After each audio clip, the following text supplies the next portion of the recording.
Dans une déclaration à Sputnik, le sénateur Abdelouahed Benzen affirme, à l'issue d'une rencontre au ministère des Affaires étrangères, que le problème des Algériens bloqués à Roissy sera réglé dans les plus brefs délais en collaboration avec toutes les parties gouvernementales concernées. Depuis plus d'un mois, 26 voyageurs algériens, dont des enfants en bas âge et des personnes âgées, sont bloqués dans la zone de transit du terminal 2E de l'aéroport Charles de Gaulle, en raison de la fermeture des frontières dans le cadre de la lutte contre le Covid-19. En effet, en provenance du Royaume-Uni, ces voyageurs devaient seulement faire escale à Roissy avant de rejoindre l'Algérie. N'ayant pas de visa d'entrée sur le territoire français, ils se retrouvent obligés de vivre à l'intérieur de l'aéroport en attendant leur rapatriement.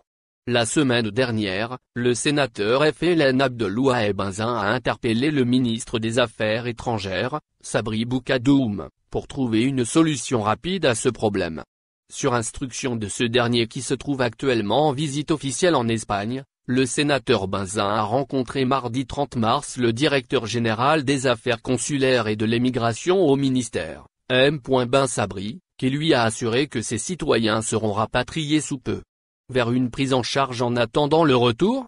Nous avons exposé la situation de ces ressortissants bloqués à l'aéroport de Roissy de tous les côtés, humanitaire et légal, affirme le sénateur dans une déclaration à Sputnik, soulignant que le responsable nous a assuré que ce problème est pris très au sérieux par le ministère et qu'il sera réglé dans les plus brefs délais en collaboration avec toutes les parties gouvernementales concernées.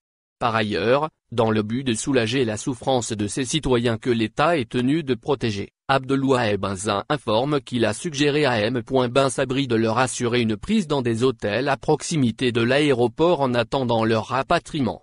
À cet effet, le sénateur indique que le directeur du ministère a promis d'étudier toutes les possibilités et de prendre toutes les décisions nécessaires au moment opportun. Côté français, le Quai d'Orsay affirme multiplier les démarches pour trouver une solution. Mais les actions possibles sont limitées puisque les passagers sont encore dans la zone internationale. Depuis au moins 22 jours, le groupe hâte pas sur les soins humanitaires de base. Merci de vous abonner à la chaîne et n'oubliez pas d'aimer la vidéo et cliquer sur la cloche pour recevoir toutes les nouvelles.